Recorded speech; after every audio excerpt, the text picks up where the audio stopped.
नमस्कार, मी भूषण करंदीकर. आपण पाहताय साम टीव्ही न्यूज आणि आज दिनांकामध्ये दिवसभरातल्या सगळ्या महत्त्वाच्या बातम्यांचा सविस्तर वेध आपल्याला घ्यायचा आहे. सुरुवातीला आपण नजर टाकूयात हेडलाईन्सवर. पिंपरी चिंचवडमध्ये आणखी 4 तर मुंबईत 3 रुग्ण. राज्याचा आरोग्य विभाग सतर्क.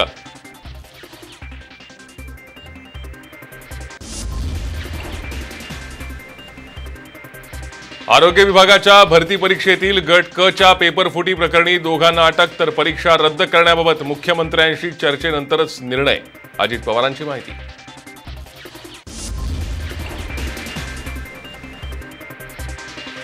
राज्यात प्राथमिक शाळा सुरू करण्याबाबत संभ्रम. सोमवारी मंत्रिमंडळाच्या बैठकीत चर्चा, तर 13 डिसेंबरपासून नाशिक शहरातल्या शाळांची घंटा वाजणार.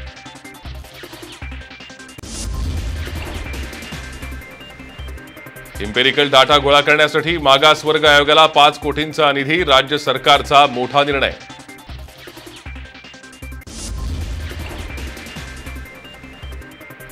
सोमवारपर्यंत कामावर या, अन्यथा मेस्माची कारवाई करणार. परिवहन मंत्री अनिल परब यांचं एसटी कर्मचाऱ्यांना अल्टिमेटम.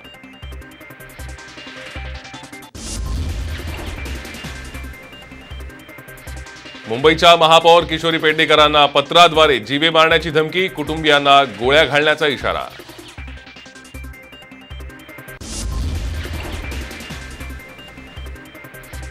बिपिन रावत यांच्या पार्थिवावर लष्करी इतमामात अंत्यसंस्कार. साश्रू नयनांनी दिला अखेरचा निरोप.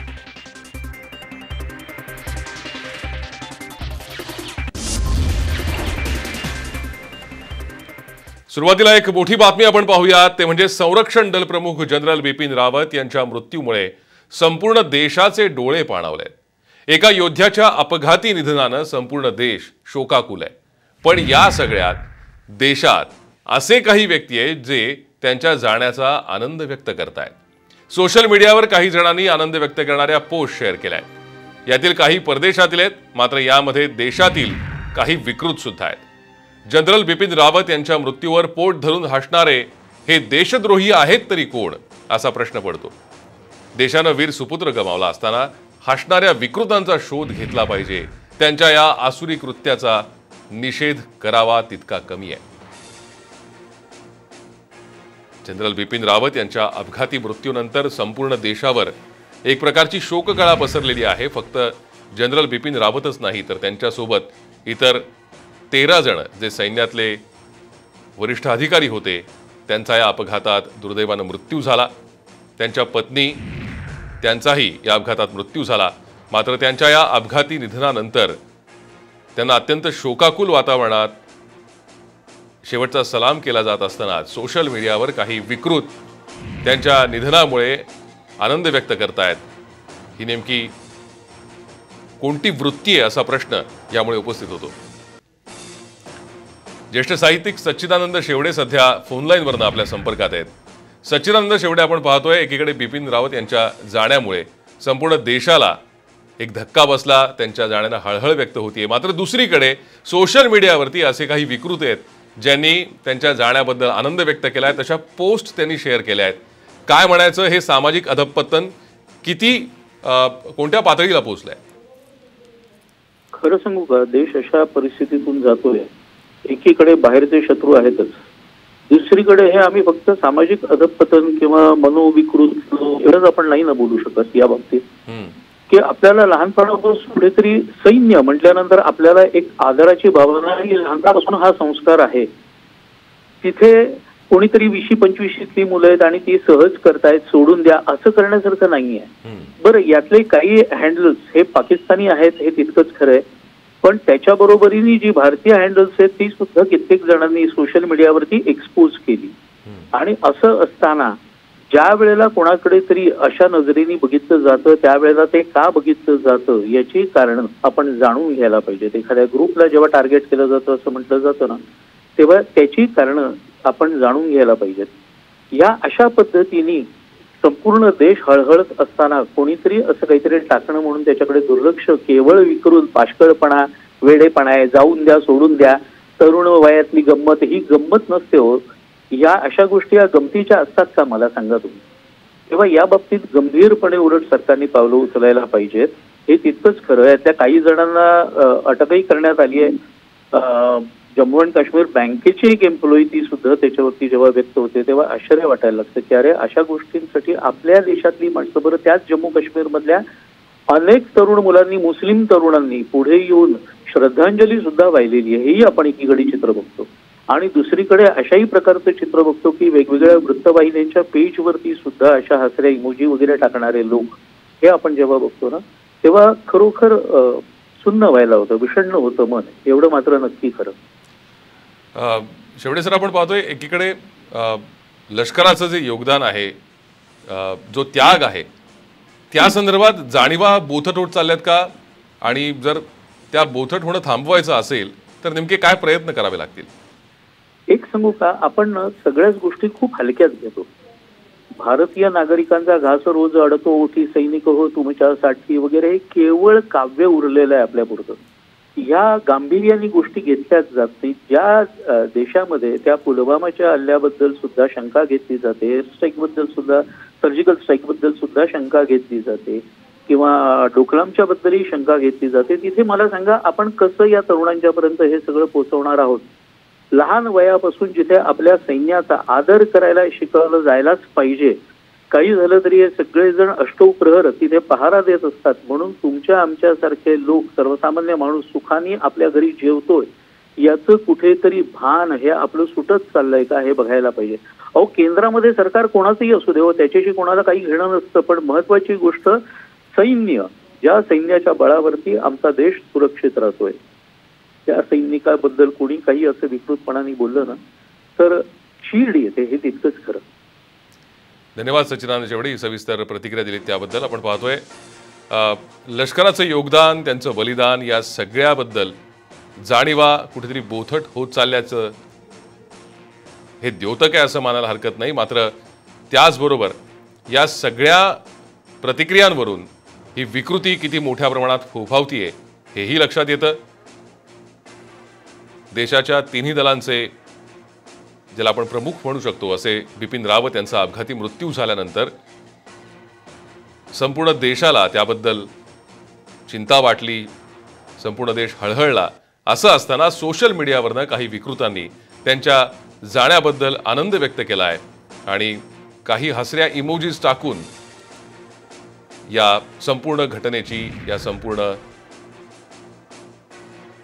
अपघाताची खिल्ली उडवली आहे, त्यांच्या जाण्याची खिल्ली उडवली आहे. त्यामुळे निश्चितच काही संतप्त प्रतिक्रियाही उमटतायत. केंद्र सरकारनं त्याच्यावर कारवाई सुद्धा केल्याचं आपण पाहतोय.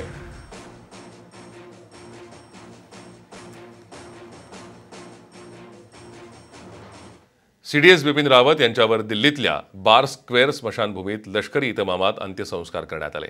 अत्यंत शोकाकुल वातावरणात रावत यांच्या मुलींनी त्यांच्या पार्थिवाला मुखाग्नी दिला. यावेळी संरक्षण मंत्री राजनाथ सिंग, लष्कर प्रमुख मनोज नरवणे यांच्यासह अनेक वरिष्ठ लष्करी अधिकारी उपस्थित होते. रावत यांना लष्कराच्या वतीनं तोफांची सलामी देण्यात आली. रावत यांच्या अशा जाण्यामुळे कुटुंबियांसह देशवासियांवर शोककळा पसरली आहे.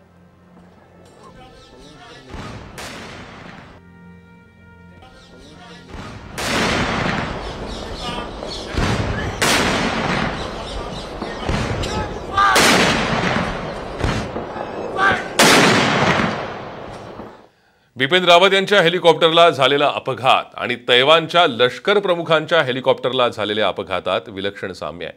त्यामुळे या अपघातामागे चीनचा हात असल्याची चर्चा आता रंगली आहे. रावत यांच्या अपघातामागे चीन.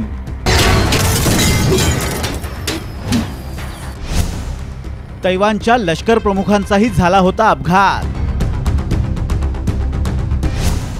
दोन्ही अपघातात विलक्षण साम्य. सीडीएस बिपिन रावत यांच्या हेलिकॉप्टर अपघातातून आता संशयाचा धूर येऊ लागलाय. लष्करी ऑपरेशन्स दरम्यान अत्यंत सुरक्षित समजल्या जाणाऱ्या MI-17 या हेलिकॉप्टरला अपघात झाल्यानं आश्चर्य व्यक्त केलं जात आहे. विशेष म्हणजे 2 वर्षांपूर्वी तैवानचे लष्कर प्रमुख शेन यी मिंग यांच्यासह 8 सेनाधिकाऱ्यांचाही अशाच पद्धतीनं हेलिकॉप्टर अपघातात मृत्यू झाला होता. 2 जानेवारी 2020 ला शेन यी मिंग हे तैपेईच्या ईशान्येकडील येलान प्रांतातील डोंगाव वायुसेनेच्या तळावर पाहणीसाठी जात होते. ते प्रवास करत असलेलं ब्लॅक हॉक हे अद्ययावत हेलिकॉप्टर अचानक नादुरुस्त झाल्यानं पायलटनं ते रिकाम्या जागेत उतरवण्याचा प्रयत्न केला. मात्र पायलटचा हा प्रयत्न अयशस्वी ठरून ते हेलिकॉप्टर कोसळलं. या अपघातात मिंग यांच्यासह 8 लष्करी अधिकाऱ्यांचा मृत्यू झाला होता. तैवान बेटावर चीननं दावा सांगितलाय. त्यामुळे तैवान आणि चीनमध्ये गेल्या काही महिन्यांपासून तणाव आहे. तर भारत आणि चीन दरम्यानही सीमावाद सुरू आहे. म्हणजेच विविध मुद्द्यांवरून या दोन्ही देशांचे चीन सोबत वाद सुरू आहेत. यापूर्वीही रशिया, अमेरिका आणि इस्रायल सारख्या लष्करी ताकद असलेल्या देशांवर शत्रू राष्ट्राविरोधात कट केल्याचे आरोप झालेत. त्यामुळे भारत आणि तैवानच्या लष्करी अधिकाऱ्यांचा मृत्यू हा चीनी कटाचा तर भाग नाही ना, अशी चर्चा आता सुरू झाली आहे. ब्युरो रिपोर्ट, साम टीव्ही न्यूज. आणखीन एक महत्त्वाची बातमी ते म्हणजे या अपघातामध्ये ब्रिगेडियर LS लिड्डर यांचाही मृत्यू झाला. त्यांची मुलगी आशना लिड्डर हिला आज ट्विटरवर काही ट्रोलर्सनी ट्रोल केलं. काही दिवसांपूर्वीच आशनानं काँग्रेस नेत्याचं ट्विट लाईक केलं होतं.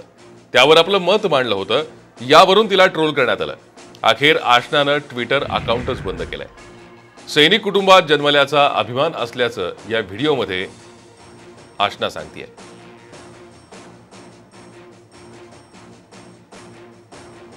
Hi, my name is Ashna and I'm 15 years old. And in my 15 years of living,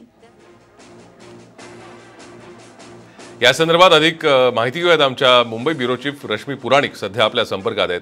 Rashmi, जसं आपण या बातमीपत्राच्या सुरुवातीला बघितलं तर एकीकडे बिपिन रावत यांच्या मृत्यूनंतर काही लोकांनी विकृत पोस्ट केल्या होत्या, आनंद व्यक्त केला होता. साधारणतः आशनाला ट्रोल करणारे पण त्याच मनोवृत्तीचे असावेत.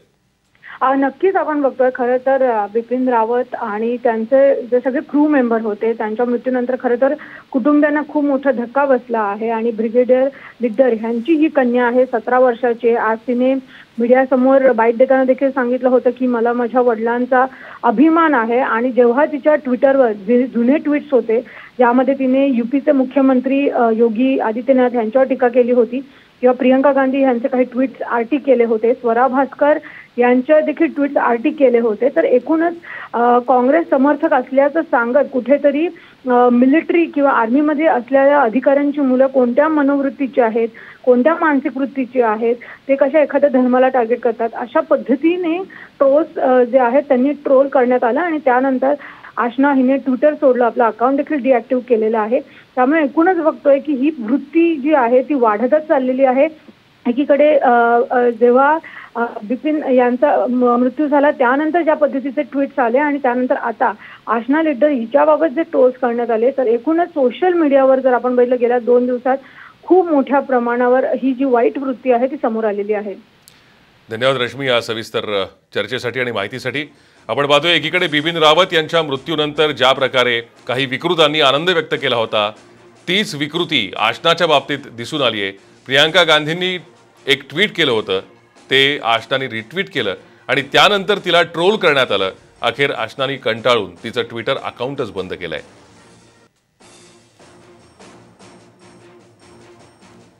आणखी एक महत्वाची बातमी ते म्हणजे लोकशाहीर अण्णाभाऊ साठे यांच्या एवढंच स्वातंत्र्यवीर सावरकर यांचं कर्तृत्व आहे असं सांगतानाच या दोघांमध्ये मला काहीही फरक दिसत नाही असं मत राष्ट्रीय स्वयंसेवक संघाचे सरसंघचालक मोहन भागवत यांनी व्यक्त केलंय. एका साप्ताहिकाच्या कार्यक्रमाला संबोधित करताना मोहन भागवत यांनी हे मत व्यक्त केलंय.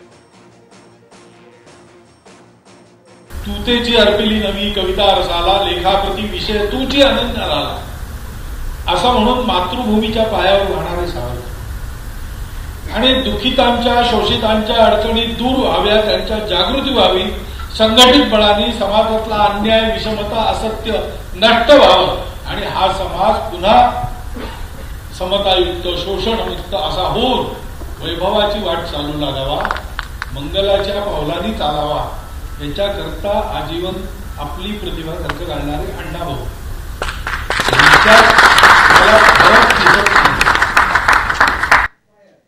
आपण पाहतोय सरसंघचालक मोहन भागवत यांनी अण्णाभाऊ साठेंसारखंच कर्तृत्व सावरकरांचं होतं, या दोघांमध्ये मला काही फरक दिसत नाही असं वक्तव्य केलंय. आणि याच विषयी आता अधिक प्रतिक्रिया घेऊयात, जाणून घेऊयात. शाहीर संभाजी भगत आपल्यासोबत फोन लाईनवरनं जोडले गेलेत. भगत सर, आपण पाहतोय सरसंघचालकांनी सावरकर आणि अण्णाभाऊ साठेंच्या कार्याची तुलना केली आणि दोघांमध्ये काहीही फरक दिसत नाही असं म्हटलंय. काय प्रतिक्रिया आहे? हास्यास्पद प्रतिक्रिया त्यांनी दिलेली आहे. ते बोलले ते फार हास्यास्पद आहे. आणि या दोघांच्या लेखनाच्या प्रेरणा, जगण्याच्या प्रेरणा आणि समाज भानाच्या प्रेरणा त्या वेगळ्या होत्या. सावरकरांचं फार स्पष्टपणे हिंदू राष्ट्र आणि ब्राह्मणी छावणीचं संपूर्ण मांडणी आहे. आणि अण्णाभाऊंनी संपूर्ण जगातल्या सगळ्या मानवांना समतेकडे घेऊन जाणारा समाजवादाचा विचार, त्या देशामधल्या जातीअंताचा विचार आणि स्त्रीमुक्तीचा विचार मांडला. आणि त्याच्याबरोबर विरुद्ध सावरकरांचं सगळं अंडरस्टँडिंग आहे. आपण सगळं महाराष्ट्र जाणतो. सरसंघचालकांना काय बोलायचं आहे आणि त्यांची काय एकूण प्रज्ञा आहे हे काही कळत नाही. अशा पद्धतीनं स्टेटमेंट करून त्यांनी खरं तर अण्णाभाऊ साठे यांचा अपमान केलेला आहे आणि याचा मी तीव्र शब्दामध्ये निषेध करतो. भगत सर, पण एकीकडे अण्णाभाऊ साठे आणि सावरकरांची तुलना करून किंवा त्यांच्या कार्याची तुलना करून आपल्याला फरक दिसत नाही, हे सांगण्यामागे संघाची काय भूमिका असावी? खरं तर संघ अशी भूमिका पहिल्यांदाच मांडताना दिसतोय.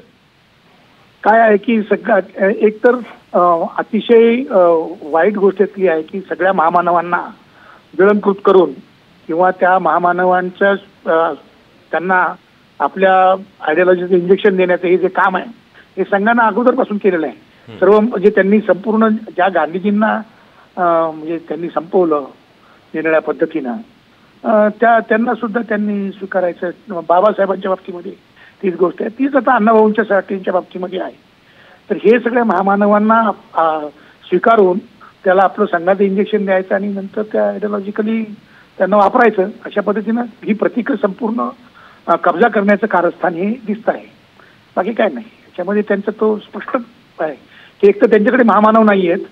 जे महामानव गरिबीतनं आणि या सगळ्यात लढ्यातून उभे राहिले, खऱ्या अर्थानं क्रांतीच्या लढ्यातून उभे राहिलेले जे महामानव आहेत त्यांनाच कब्जा करून टाकायचं हे फार आधीपासून आहे. देवदेवतांच्या बाबतीत झालं तर मानवांच्या बाबतीत ते सहजच आहे. धन्यवाद सर, ही सविस्तर प्रतिक्रिया दिली त्याबद्दल. आपण पाहतोय सरसंघचालक मोहन भागवत यांनी अण्णाभाऊ साठे आणि स्वातंत्र्यवीर सावरकरांचं कर्तृत्व हे सारखंच होतं, आपल्याला त्यात काही फरक दिसत नाही असं एका कार्यक्रमात वक्तव्य केल्यानंतर त्याच्यावर आता चर्चा सुरू झाली आहे. एक नवा वाद निर्माण होऊ शकतो. आरोग्य विभागाच्या भरती परीक्षेच्या गट क च्या पेपरफुटी प्रकरणी पोलिसांनी बीड आणि उस्मानाबादमधील उमरग्यातून दोघांना अटक केली आहे. नामदेव करांडे आणि उमेश मोहिते अशी अटक केलेल्या दोघांची नावं आहेत. या दोघांनी फुटलेली प्रश्नपत्रिका विकत घेतल्याचं पोलीस तपासात निष्पन्न झालंय.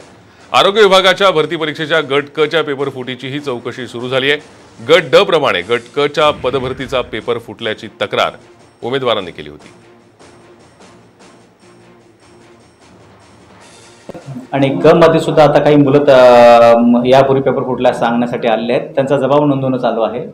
त्यानुसार त्या लिंकमध्ये काही नावं येतील त्याप्रमाणे तपास करू. त्यात हे आरोपी असू शकतात किंवा नवीन आरोपी मिळू शकतात तपासात सर, ते तपासात कळेल ना कोणाचे संबंध आहेत. आरोग्य भरती परीक्षांचं भवितव्य आता सोमवारी ठरणार आहे. परीक्षा रद्द करण्याबाबत निर्णय मुख्यमंत्री स्वतः घेणार असल्याची माहिती अजित पवार यांनी दिली आहे. आरोग्य भरती परीक्षांचं भवितव्य सोमवारी ठरणार.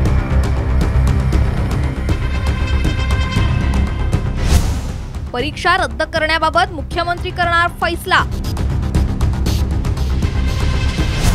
सरकारी अधिकाऱ्यांसह 14 जणांना अटक. आरोग्य भरती घोटाळ्याची पाळंमुळं पोलिसांच्या सायबर सेलनं खणून काढायला सुरुवात केली आहे. नुकतीच पोलिसांनी आणखी 2 आरोपींना अटक केली आहे. आरोग्य विभागाच्या सहसंचालकासह पोलिसांनी 14 जणांना अटक केली आहे. पेपरफुटी प्रकरणात आणखी काही बडे मासे सापडण्याची शक्यता व्यक्त केली जाते. 10/2021 रोजी आरोग्य विभागाच्या गटाचा पेपर झाल्यानंतर आम्हाला MPSCच्या विद्यार्थी संघटनेचे काही मुलं आले होते. त्यांचं असं म्हणणं होतं की तो पेपर लीक झालेला आहे. त्याप्रमाणे आम्ही चौकशी सुरू केली. नंतर आरोग्य विभागाने आमच्याकडे तक्रार दिली. त्यानुसार गुन्हा दाखल आहे. आतापर्यंत 13 आरोपी अटक आहेत डच्या याच्यामध्ये. दुसरीकडे उपमुख्यमंत्री अजित पवारांनी आरोग्य भरतीची परीक्षा MPSC मार्फत घेणं शक्य नसल्याचं सांगितलंय. मात्र परीक्षा रद्द करण्याबाबत सोमवारी फैसला होणार असल्याचंही उपमुख्यमंत्र्यांनी सांगितलंय. हा विषय राज्य स्तरावरचा आहे. याबद्दल सोमवारी मुंबईला गेल्यानंतर मुख्यमंत्र्यांच्या सहित सर्वांशी चर्चा विनिमय करून मुलांना मुलींना पण त्रास होणार नाही, काहीतरी त्याच्यामध्ये व्यवहारी मार्ग निघेल अशा प्रकारचा सगळी माहिती घेऊन असा काही आम्ही निर्णय घेऊ. आरोग्य भरतीचा पेपर फोडण्यात सरकारी अधिकाऱ्यांचा सहभाग आता स्पष्ट झालाय. फुटलेल्या पेपरवरील परीक्षाही अवैध ठरू शकते. आता मुख्यमंत्री काय निर्णय घेतात याकडे लाखो उमेदवारांचं लक्ष लागलंय. ब्युरो रिपोर्ट, साम टीव्ही न्यूज, पुणे. राज्यावरचं ओमायक्रॉनचं संकट आणखी गडद झालंय. आज राज्यात दिवसभरात ओमायक्रॉनचे 7 नवे रुग्ण आढळलेत. मुंबईत आणखी 2 रुग्ण आढळलेत. धारावीमधील रुग्णासहित मुंबईत ओमायक्रॉननी बाधित रुग्णांची संख्या 3 वर गेली आहे. तर पिंपरी चिंचवडमध्येही ओमायक्रॉनचे 4 रुग्ण आढळून आलेत. याआधी बाधित झालेले 4 रुग्ण ओमायक्रॉन मुक्त झालेत. या बाधितांना नायजेरियामधून आलेल्या महिलेमुळे संसर्ग झाला होता अशी माहिती पुढे येते. पण आता नव्यानं 4 रुग्णांना ओमायक्रॉनची लागण झाली आहे. राज्यातल्या एकूण रुग्णांची संख्या आता 17 वर पोहोचली आहे.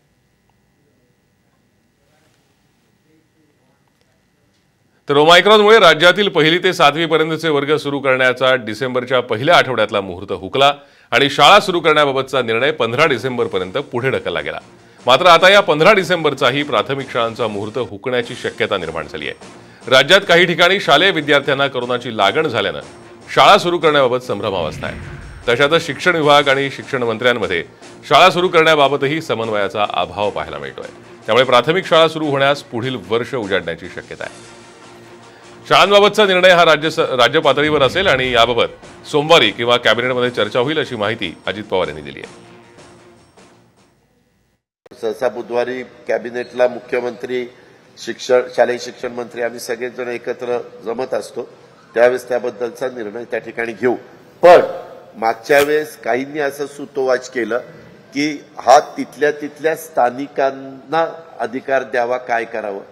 पण त्याच्यात पण मतप्रवाह आहे. बाबा स्थानिकांना द्यायचं. स्थानिकांच्या मध्ये 4 लोकांचं एक मत आलं, 3 लोकांचं वेगळं मत आलं की पुन्हा तिथं वाद होण्यापेक्षा हा राज्य स्तरावरच निर्णय घेतलेला जास्त चांगला. तर तो आम्ही आढावा घेऊ. आता बातमी एसटीच्या संपाबाबतची. एसटीच्या विलिनीकरणाच्या मुद्द्यावर सरकार स्वतंत्र निर्णय घेऊ शकत नाही. हायकोर्टाच्या समितीचा अहवाल आल्यानंतरच त्यावर निर्णय घेतला जाईल असं अनिल परब यांनी सांगितलंय. त्याचबरोबर सर्व कर्मचाऱ्यांनी सोमवारपर्यंत कामावर यावं. आम्ही सर्व कर्मचाऱ्यांना एक संधी देत आहोत.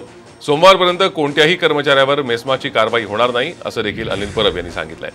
एसटी महामंडळाच्या आढावा बैठकीतल्या निर्णयानंतर त्यांनी ही माहिती दिली. विलिनीकरणाच्या मुद्द्यावर सरकार स्वतंत्र असा निर्णय घेऊ शकत नाही. कारण हायकोर्टाचे आदेश हे आम्हाला म्हणजे सरकारला आणि कर्मचाऱ्यांना दोघांनाही बांधील आहेत. आम्ही सोमवारपर्यंत जे कर्मचारी कामावर येतील त्यांना कामावर येण्याची मुभा दिलेली आहे. तशा प्रकारचे लेखी आदेश आता सगळ्या डेपोना जातील आणि जर कोणत्या कामगारांना अडवलं गेलं त्यांनी ताबडतोब नजीकच्या पोलीस स्टेशनमध्ये तक्रार दाखल करावी किंवा डेपो मॅनेजरला सांगावं, जेणेकरून पोलिसांचं संरक्षण ताबडतोब त्यांना पुरवलं जाईल आणि जे कामगार अडवतील त्यांच्यावरती फार कठोर कारवाई केली जाईल. महाराष्ट्राचे अतिरिक्त महासंचालक राज्य सुरक्षा बलाचे देवेन भारती यांच्यासह 2 जणांवर मालवणी पोलीस स्टेशनमध्ये गुन्हा दाखल करण्यात आलाय. यात बांगलादेशी महिला रश्मी खान, तत्कालीन पोलीस निरीक्षक दीपक फटांगडे आणि देवेन भारती यांच्यावर हा गुन्हा दाखल करण्यात आलाय. 2017 मध्ये एका बांगलादेशी महिलेच्या पासपोर्ट प्रकरणात गुन्हा दाखल करू नये यासाठी देवेन भारती यांनी दबाव आणला होता असा त्यांच्यावरती आरोप करण्यात आलाय. त्यावेळी देवेन भारती हे कायदा सुव्यवस्थेचे सहआयुक्त होते. 2017 मध्ये मुंबई पोलिसांच्या आय ब्रांचचे पोलीस निरीक्षक दीपक कुरुळकर यांना रेश्मा शेख या महिलेच्या पासपोर्टसाठी देण्यात आलेली कागदपत्र खोटी असल्याची शंका आली. नंतर त्यांनी त्या महिलेला बोलावून चौकशी केली आणि कागदपत्रांवर असलेला पत्ता व्हेरीफाय केला. तेव्हा ती कागदपत्र खोटी असल्याचं उघडकीस आलं. त्यामुळे देवेन भारती यांच्यावर गुन्हा दाखल करण्यात आला.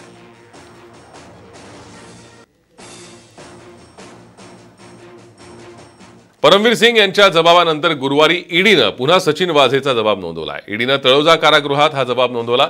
माजी गृहमंत्री अनिल देशमुख यांच्या विरोधात मनी लॉन्ड्रिंग प्रकरणात हा जबाब नोंदवण्यात आलाय. तर दुसरीकडे सत्र न्यायालयानं अनिल देशमुख यांचे पीए संजीव पालांडे यांचा जामीन अर्ज फेटाळलाय. त्यामुळे त्यांनी पुन्हा मुंबई उच्च न्यायालयात जामीन अर्ज दाखल केलाय. या जामीन अर्जावर सोमवारी मुंबई उच्च न्यायालयात सुनावणी होणार आहे. सध्या संजीव पालांडे हे न्यायालयीन कोठडीत आहेत.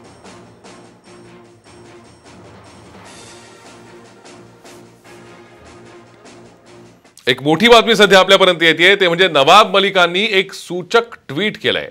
मेरे घर आज कल में सरकारी मेहमान आने वाले हैं, हम उनका स्वागत करते हैं असं म्हणत त्यांनी ट्विट केलं आणि त्यामुळे मलिकांचा रोख केंद्रीय तपास यंत्रणांकडे आहे का असा प्रश्न उपस्थित झालाय। मलिकांनी काय ट्विट केलंय आपण पाहतोय। साथियों, सुना है मेरे घर आज कल में सरकारी मेहमान आने वाले हैं, हम उनका स्वागत करते हैं। डरना मतलब रोज रोज मरना, हमें डरना नहीं लड़ना है, गांधी लड़े थे गोरों से, हम लड़ेंगे चोरों से असं ट्वीट नवाब मलिक यांनी केलंय।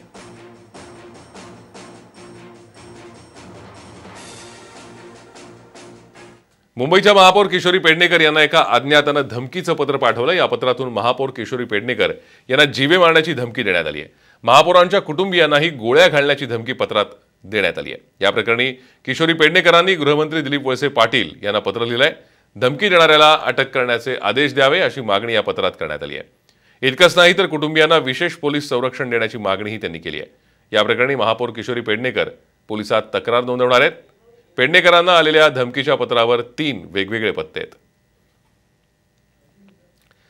दरम्यान कार्यतत्पर महापौरांच्या मानसिक खच्चीकरणासाठीच अशी पत्र पाठवली जात आहेत असं शिवसेना नेत्या मनीषा कायंदे यांनी म्हटलंय। महाराष्ट्रासारख्या सुसंस्कृत पुरोगामी राज्यामध्ये एखाद्या महिलेला अशा आणि पण महापौर मुंबई सारख्या आंतरराष्ट्रीय दर्जाच्या शहरातल्या महापौरांना असं पत्र येणं हे अतिशय निंदनीय आहे आणि याची आम्ही निषेध करतो, निंदा करतो आणि हे महिला आघाडी काय पूर्ण शिवसेना सहन करणार नाही। या गेल्या ही म्हणजे एखाद्या महिला ती महिला कुठल्या पक्षातली आहे, कोणत्या जाती धर्माची आहे हे बघूनच तुम्ही ठरवणार का की सपोर्ट करायचा की नाही करायचा। अर्थात त्यांच्या सपोर्टनी काही मोठा फरक पडत नाहीये। पोलीस सक्षम आहेत महाराष्ट्रातले, ते शोधून काढतील। आरक्षणासाठी आवश्यक असलेला इम्पिरिकल डेटा गोळा करण्यासाठी राज्य मागासवर्ग आयोगाला 5 कोटींचा निधी देण्याचा निर्णय राज्य सरकारने घेतलाय। आकस्मिक निधीतून 5 कोटींचा निधी देण्याचा निर्णय राज्य सरकारने घेतलाय। सर्वोच्च न्यायालयानं इम्पिरिकल डेटा नसल्यानं ओबीसींचं स्थानिक स्वराज्य संस्थांच्या निवडणुकीतलं आरक्षण स्थगित केलं आहे। आयोगाच्या स्थापनेपासून सरकारनं आयोगाला निधी दिला नव्हता।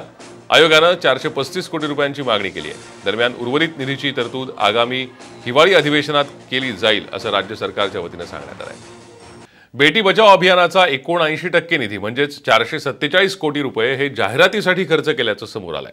भाजप खासदार हिना गावित यांच्या अध्यक्षतेखालील समितीनं लोकसभेत याविषयीची माहिती दिली आहे। केंद्र सरकारनं 2015 मध्ये बेटी बचाव बेटी पढाओ ही योजना आणली। दरम्यान महिला सशक्तीकरण समितीचा नवा अहवाल सरकारनं जारी केला होता।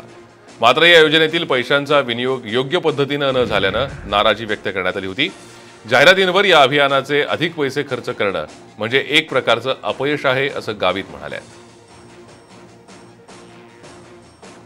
448 कोटी हा फक्त 3 वर्षाचा आहे, 2016 ते 2019 आणि या मध्ये मीडिया ॲडव्होकसी यावर 78% निधी हा खर्च करण्यात आलेला आहे। लोकांमध्ये जनजागृती करणं, लोकांपर्यंत मुलींना का वाचवलं पाहिजे, मुलींचं शिक्षण का महत्त्वाचं आहे हे समाज प्रबोधन, जनजागृती हे मीडियामध्ये जाहिरातींच्या माध्यमातूनच होऊ शकतं। सरकारने जे 6 कॉम्पोनंट्स ठरवले त्यातलं ॲडव्हर्टाइजमेंट सुद्धा एक आहे आणि त्यावर निधी खर्च करण्यात आलेला आहे।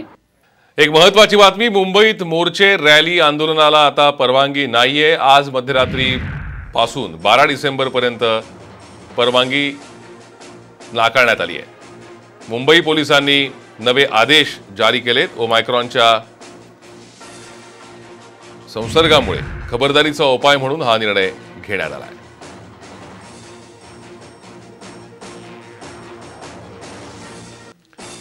आता एक वेगळी बातमी, ब्रिटिशांनी भारतावर 150 वर्ष राज्य केलं, पण याच ब्रिटिशांनी भारतात आणलेली बाटली चक्क आग लावतीये।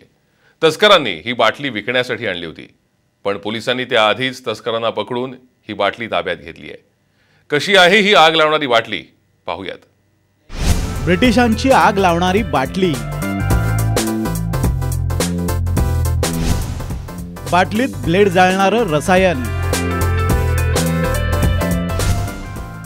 ईस्ट इंडिया कंपनीची जादुई बाटली। ही बाटली पहा. ही बाटली जादूची आहे असं म्हटल्यास वावगं ठरणार नाही. या बाटलीच्या जवळ तुम्ही एखादी सुई नेल्यास तीही बाटली भोवती गोल गोल फिरते. यापेक्षाही धक्कादायक गोष्ट म्हणजे बाटलीतल्या रसायनाजवळ ब्लेड किंवा लोखंडी धातूची वस्तू नेल्यास ती एका मिनिटात जाळून टाकते.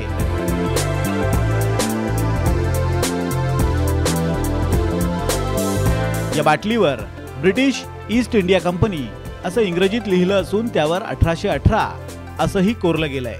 काही तस्कर ही बाटली विकण्याच्या प्रयत्नात होते, पण पोलिसांनी त्यांना अगोदरच जेरबंद केलंय. हा जो विकायला लागलेला आहे हा, तर ह्याच्या आतमध्ये एक बॉटल सारखं तोंड आहे. त्याच्यावरती जर आपण ब्लेड किंवा काही टाचणी वगैरे ठेवलं तर ते पूर्ण जळून त्याची राख होती. असं काहीतरी याच्यावर 1818 ब्रिटिश वगैरे बरंच लिहिलेलं अँटिक पीस आहे. साम टीव्हीनं या प्रकरणाची शहानिशा करण्याचा प्रयत्न केला असता तज्ज्ञांनी या जादुई बाटलीचं नेमकं रहस्य उलगडून सांगितलंय. मर्क्युरी फर्मिनेट किंवा जे आपण फर्मिनेटेड मर्क्युरी म्हणतो अशा प्रकारचं कंपाऊंड असण्याची शक्यता आहे. कारण मी ते त्याच्यावरचे जसे काही व्हिडिओ बघितले त्यात असं त्याच्यावर रेड मर्क्युरी असं दिलेलं आहे. पण ह्याच्यामध्ये रेड हा काही प्रकार नसो, पण रेड मर्क्युरी हा प्रकार अस्तित्वात नाही. कदाचित ह्या अशा प्रकारचं कंपाऊंड हे जे संयोग आहे हे रशियातून यायचं आणि कम्युनिस्ट रशियाकडून येत असल्यामुळे त्याला लाल रशिया म्हणून त्याला रेड मर्क्युरी म्हणत असते. त्यावर रेड मर्क्युरी असं दिलेलं आपल्याला कदाचित दिसेल. प्रत्येक चमत्काराच्या मागे विज्ञान आहे, पण लोखंड जाळणारी ही बाटली आणि त्यातलं रसायन सर्वसामान्यांसाठी अजब गजबच आहे. कॅमेरामन शैलेश जाधवसह गोपाल मोटघरे, साम टीव्ही न्यूज, पिंपरी चिंचवड. सोलापूरमध्ये खवले नसलेला नाग आढळलाय. या नागाची जागतिक पातळीवर दखल घेण्यात आली आहे. पाहुयात या संदर्भातला हा रिपोर्ट. सोलापुरात सापडला खवले नसलेला नाग.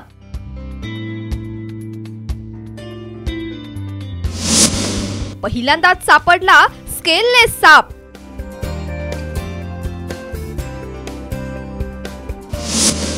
स्केललेस नागाची जागतिक पातळीवर नोंद.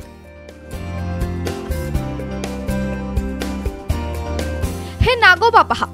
हा नाग इतर नागांपेक्षा वेगळा आहे. या नागाच्या अंगावर खवलंच नाही. सापांच्या अंगावर खवलं असतं, पण सोलापुरात चक्क अंगावर खवलं नसलेला साप आढळून आलाय.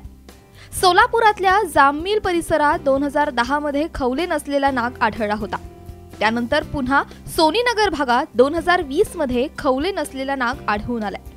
भारतात पहिल्यांदाच असा नाग आढळलाय. अमेरिकेतल्या रेप्टाइल्स ॲम्फिबियन्स जनरलमध्ये या नागाची नोंद झाली आहे.